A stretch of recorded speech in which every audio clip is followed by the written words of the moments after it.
వారు ఆగ్నేయం పెరిగిన స్థలంలో ఇంటి నిర్మాణం చేస్తున్నారు.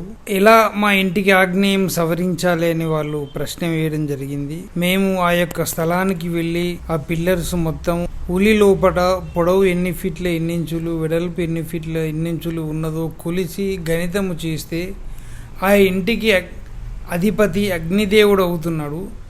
స్థలము ఆవరణలో ఆగ్నేయం పెరిగింది, అశుభ ఫలితాలు.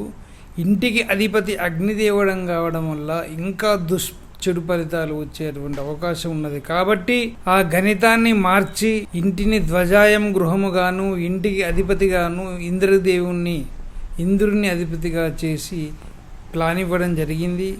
అలాగనే ఫస్ట్ ఫ్లోర్లో కూడా డబుల్ బెడ్రూమ్కు వారికి అనుకూలంగా బెడ్రూమ్లు, హాలు, కిచెన్ ప్లాన్ ఇవ్వడం జరిగింది. ఆ విధంగా వారికి ఆగ్నేయం సరిచేస్తూ ప్లాన్ ఇవ్వడం జరిగింది.